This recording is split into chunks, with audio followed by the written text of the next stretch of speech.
Hello everybody, it's Jake from Simracing Enthusiast Reviews, and today we have somebody very special because it's a new player on the market.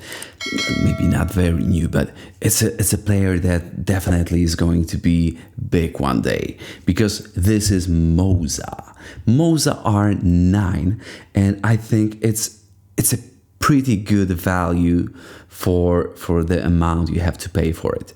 And why am I saying things like that? This is direct drive wheel. And why would you need it? Because it's a one level up from T300 or G29. And why is it level up? Because you don't use any gear or a belt driven motor.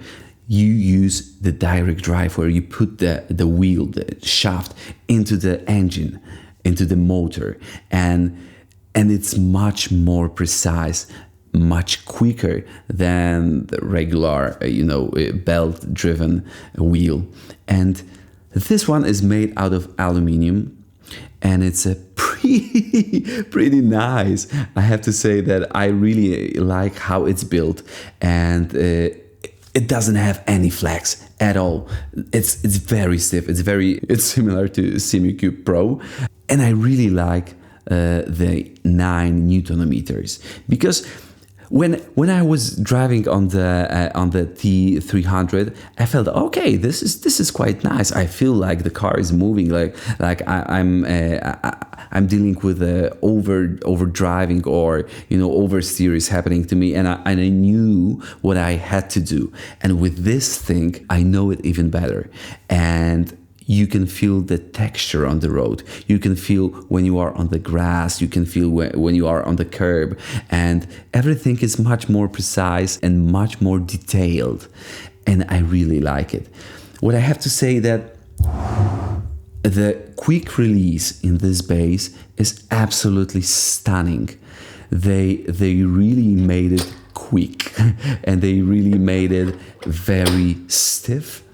Like when you plug the wheel, it doesn't flex at all, and it's so easy to use. I really like it, and it doesn't have any cooling solution except the passive one. And this is quite important to know, because when you try to use all the amount of the force that's provided with this base, it tends to go quite hot.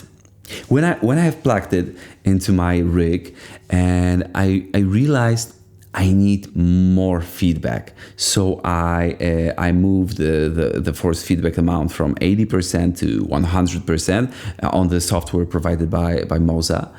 And in iRacing, I felt like, okay, now it's much better. Let's pump it up to more feedback. Okay, now it's quite nice. And I felt like, oh my God, those 9 Newton meters are really nice. I really like how I have to deal with this base, and how I have to really hold my muscles to fight with the feedback, and I really loved it.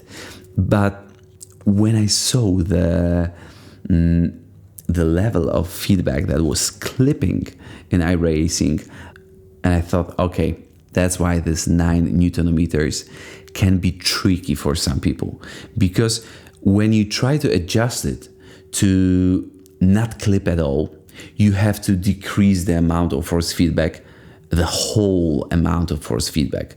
So like, this is 9 Newton meters, and the feedback in the car goes to like 15 or 20. It's above the 9 Newton meters. So all the signal above is clipped, is like on the same level. So you don't get the detail above this point.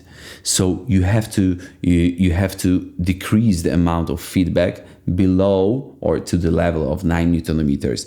And that's why here, when you are below, it's not as detailed, not as strong as I preferred it. So I had to decrease it. And when I've done it, I felt like, okay, now the sensation is much closer to Thrustmaster T300.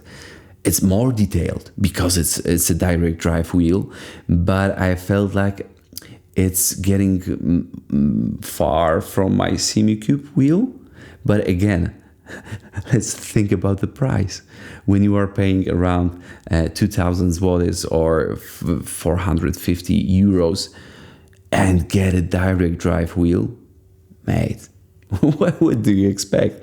It cannot be that strong, but it gives you the detail that's needed to feel the oversteer, the understeer, the going through the grass, the all the tiny details in the car. And even though it was not as much as I would prefer it to be, it still felt great. Because it's hard to go back to belt-driven wheels, to gear-driven wheels. It's just going backwards. I won't go ever to the 300, although I loved it at this point of my life. I think this one is much better. And let's go further. What do you plug into this base?